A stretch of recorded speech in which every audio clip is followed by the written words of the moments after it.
The next person is Beverley Lewis. Where are you? Ah. And she has a background in nature conservation, so I think having worked in lots of different organizations also, and is currently working at the Brecon Beacons National Park Authority, and will talk about her experience of catchment scale control of Japanese knotweed. Thank you.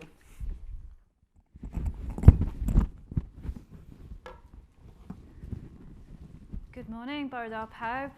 Thank you for asking me to speak on behalf of the Brecon Beacons National Park Authority Invasive Non-Native Species Team. Sorry, quite a mouthful.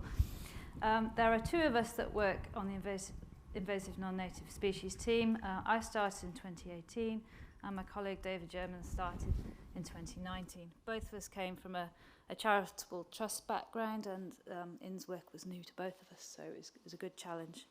So our project was aiming to look at two river catchments, the River Usk and the River Tawe, and to look at three species, giant hogweed, Japanese knotweed and Himalayan balsam.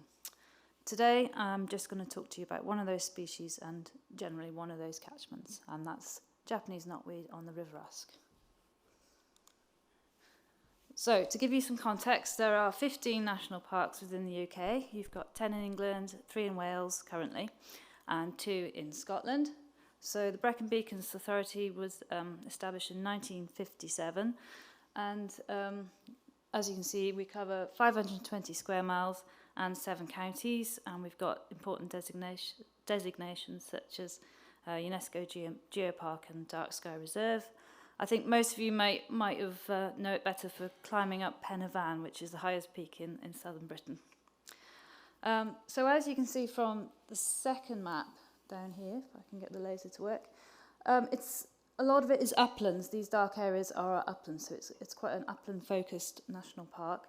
The reason this is important for invasive species control is that you can see the blue lines are our rivers and our water catchments, and we have 21 river catchments originating in the national park and 23 drinking water sources. So 70% of Cardiff water comes from rain falling on the Brecon Beacons.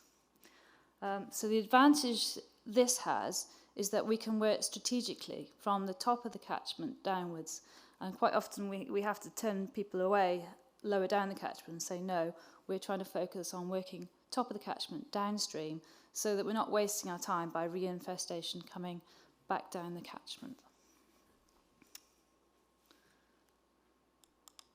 Okay, so this is the River Usk. It's a special area of conservation and a site of special scientific interest. I think it's the 7th largest river in Wales, but don't quote me on that. It rises at 500 metres on Mynydd D in the west of the park, and then it flows east and then south and exits into the river just below Newport.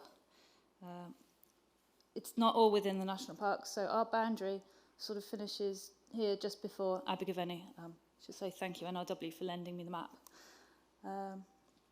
It's 120 kilometres long. It has quite a large catchment, and it's a special area of conservation for its riverine habitats. It's got 3 species of water crowfoot's, and its SSSI designation is again the same, the riverine habitats, but also includes species.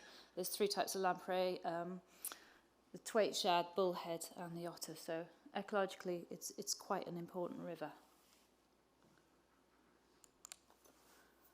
So the first map here on the left, the yellow line is the boundary of the Brecon Beacons National Park. The blue line is the River Usk within the national park, and the red line is the second catchment I was talking about, which is the River Tawe. So when I first started, the first thing I did was I went to the local record centre and tried to ascertain what kind of data we had for Japanese knotweed. And we found that there were 334 records. So I started going out doing some ground truthing surveys, and I found that a lot of these records were either they didn't exist anymore, or the grid references were out, or there was just like a 4-figure grid reference. So really, I knew there was some data missing, so we started talking to our partners in the area about getting all the data into the local record centres, so then we had all the data in one place to give us a really good picture. And we followed that up with, again, more and more surveys. And currently, the record is 805 records of Japanese knotweed within the entire national park. I should say they're not all within the Usk catchment, but the majority are. So if I can get the point, there's the Usk catchment records. You can see quite a clear delineation. Going from 334 to 805 records means we've got more records, but it's a more reliable data set. So we haven't got, miraculously, 4 years worth of explosions of knotweed plants. It's just purely down to recorder effort, I think. Okay. So as mentioned before, we went out and looked at verification on the ground, and there were various apps out there, as we've talked about using apps, and we decided to go with the app that got the data quickest to our local record centre. And that was the LERC Wales app, the Lurk Wales app, also known as Going Out Lurking. It's quite dubious. So the advantage of this, like I said, it got the data there quicker. You could record any species anywhere in Wales, and it actually works in the UK as well. It's quite nice because not only do we record all the naughty things, but we occasionally see something really nice as well. So it's good to record that way. In terms of contacting the landowners, we decided on quite an informal approach. We started out by talking to our wardens who cover the entire national park and using their knowledge of who owns what bit of land to make that first visit. And then when we started talking to the farmers, we would ask them, once we've got their trust, for the contact details for upstream and downstream land. And then where there was no, when there was issues, we also talked to community town councils to try and iron those out. I should say, the feedback from the landowners was that it was often their very first positive interaction with the Park Authority. Like I said, we do a lot of upland work, but this was our sort of first foray into really working in the lowlands on the River Usk. So that was a really good feedback. I should say the first thing we had to say to people and visitors was, well, we're not planners, and don't talk about your double glazing not being allowed. So that was that. So we first sort of dipped our toe in the waters of knotweed control was in the Tower catchment, and we started with a grant scheme offering 75% of the costs. It didn't have a very good uptake. It was all a little bit rushed, I have to say. It was lots of work to administer. It was possibly too narrow an area targeting. And one of the difficulties we found is that as a local government, we cannot recommend a particular contract. We have to be 100% unbiased. So that was really difficult, trying to signpost people to find their contractors. They also needed quite a lot of work helping with the herbicide form. It's not easy, perhaps for Joe Public. So in 2020, we had a different option. There was a funding opportunity with the Local Places for Nature scheme run by the Welsh Government. For this, we had to, we were able to do some Japanese knotweed control work letting to a contractor, but we had to base it around a place full of people. So we went with Brecon, which is the largest settlement within the national park on the Usk, and it's also, the advantage was it was pretty high up. There weren't many records above Brecon, so that was quite good. As I said before, to let the contract, we have to follow local government contracting guidelines, which means we have to advertise on Sale to Wales, which is the national advertising portal for local government contracts. It's not an easy portal, especially if you're a first-time user. It's lots of jargon, lots of questions, probably more suitable to sort of large-scale contracts or frequent users, but their help desk was really good. So we had quite a few applicants. Some of you are probably in the room. So we had a scoring system to award the contract, and I think it was methodology, quality of submission, risk, and previous experience, and one more that's slipped my mind at the moment. But we were happy to award the contract. And once we'd awarded the contract, we were giving the contractor the additional information, whether this was in the form of shapefiles or maps or spreadsheets. So we learned quite a few lessons from this. feedback from the contractor was that what 3 words was more useful or in addition to grid references. So that's something that we hadn't considered before. And we also used the maps to illustrate access points, parking areas, because obviously these are not your standard urban sites. These are quite difficult to get to in some areas. And then we also listed hazards such as steep banks, frisky livestock was another one, which you probably don't encounter in urban areas. And also we managed to list whether the knotweed had been treated once, twice, or not at all. So that's the contractors. In terms of permissions and coordinating effort, it's a triple SI, so as well as using herbicide near water, we also needed to check about the triple SI consent. One thing I would note from that is to really plan ahead and get your forms in as soon as possible with a long lead-in time. NRW on their website ask you to do this, and I know there's only 2 basis officers in Wales. I have to say I had a great experience, and it was turned around a lot quicker than their website stated. I think that's probably because we've had conversations before and we've got sort of built up that relationship of trust. The same is true for the triple SI designation. Early conversations meant that the officer took the view that it was noxious treatment of, spot treatment of noxious weeds to agreed protocols, so we did not need triple SI consent in the end. The other thing I should point out, actually, another lesson learned, is don't ask for a 1-year permission. Even if you've only got funding for 1 year, go for 3, because it saves you a lot of time and effort further down the line. Once we had permission, we then had to check with Dŵr Cymru that we didn't have any water abstractions nearby, and we also had to let our local beekeeping association know when we were going to do the spraying. And the last thing is, we knew there are other people that work on the USC, the Wine and Usk Foundation in particular, so we divided the river up geographically, so we weren't duplicating any effort and double spraying. So the 3 years of spraying have gone really well with 2 different contracts, both of which I think are in this room. Things we learnt along the line is that even if you look at 3 different weather forecasts, then the weather can still do something completely different from one side of the beacons to the other. So what we found was the more flexible a contractor could be on when they could come out, the better and more efficient the project was. The other thing to note was building that relationship with the contractors. We had one project officer, which was Di German, on the ground, and he was in contact with the one officer from the contractor as well. So that relationship of trust has been building up over the years, and that's working really well.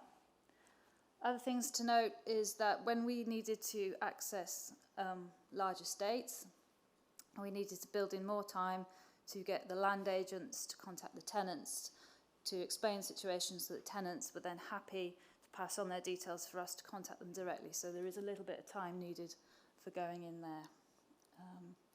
Other things that came up is presence of livestock, as mentioned, electric fencing, making sure it's switched off or not around. And then also to note that, you know, we were dealing with a lot of landowners. Some people required no notice, they weren't interested. Some people required 24 hours notice, some people required 48 hours notice, so it's quite a juggling act with that. As mentioned before, there's not much arable in the park, but there was a little bit about working around crops, machinery and harvesting to keep people happy. One tip we got from Caerphilly County Council was that to recommend that the contractors went out not in white spray suits in the urban environments, because apparently that's quite scary. It wasn't an issue for us, it didn't come up. When we were working in the urban environments, our project officer was generally with the contractors, and that provided us with an opportunity to talk to the homeowner about the importance of not trimming the knotweed and leaving it to us to come in as professionals and get it done for them. Other problems that occurred as you go along were, as you know, steep banks. We actually had to rope the contractors down onto one particular island, so that was entertaining for them, I'm sure. And other things come up as you go along. We had two drought periods this summer, and the River Usk was the lowest I've ever seen it. And new sites were found in really obvious places that we'd never seen before. So it just goes to show that you can't turn your back on it, because there we are. Field observations were that the spraying had a really high success rate. We were quite pleased with that. Obviously, as you know, it grows back quite small, so it's harder to find. And I think with hindsight, if we'd have had more time, we would have loved to have got a university PhD or master's student or some kind of research in to do studies on the success of the spraying. So, doing some surveys of before and after in order to prove that the removal of inns does have a beneficial effect for biodiversity. But that's hindsight for you, isn't it? From a contractor's perspective, again, we mentioned the what three words, so we took on board some of the feedback from them. They also found that having accurate spreadsheets helps. There's no need to revisit negative sites. And like I said before, where there was very small regrowth, we needed to sign it with hazard tape or canes or more detailed instructions. And also, we had to remove quite a lot of Himalayan balsam or bramble, just so that you could actually see the knotweed, because it was quite small. They fed back that the maps and the parking maps are very useful because they weren't familiar with the area. And other nice feedback was that they just really enjoyed coming to a national park and doing something completely different. Okay, so moving onwards, we would love to carry on. Currently there is a 14-kilometre gap on the River Usk between where our treatment finishes and the Usk Foundation treatment starts. So we'd really like some way of eliminating that gap. It's not easy to find funding for this kind of work. I come from a charity background, so when I came to the park, I had a much decreased pool of grant funders I could go for, and unfortunately, even the ones I could go for, they took the view that for a local authority, this was part of our statutory duty to do this work. Unfortunately, it's not. We're not core funded. I'm on a temporary contract. So we sort of discussed it within our department, and we came up with the idea that, maybe we should be putting inns work into other bigger bids. So where it wasn't quite as, it's not a very sexy sell, is it, killing things? So we decided it would be better off joining up with other bigger bids. And things that are coming online include the Four Rivers for Life project, which is going to work on 4 river catchments in Wales, and inns control on the Usk is part of that. And then we have sort of an Usk catchment partnership forming, which is a result of all the negative press about phosphates, but hopefully, it will be covering all aspects of the Usk catchment, so inns will be part of that. And generally, I think, even over the last few years, the sort of nature recovery landscape's changed quite a lot. There's more joined up working, more collaborative working. I still think more needs to be done on awareness raising of inns. I mean, everyone knows about habitat destruction and fragmentation as like the number one cause of loss of biodiversity, but I think we need to push inns. It is one of the next biggest causes. We've managed to insert inns control into our 25-year vision for the national park and our 5-year management plans, so with a bit of luck they may renew my contract, which would be nice. And I should say we also work on other species of inns, plants and animals, and other areas. And one of the main areas of work which I would really like to improve or do more of would be biosecurity and awareness raising, because it's that old adage, prevention is better than the cure. It's also sort of much cheaper and more efficient, so we'd really like to do a bit more of that. And diolch. Thank you very much.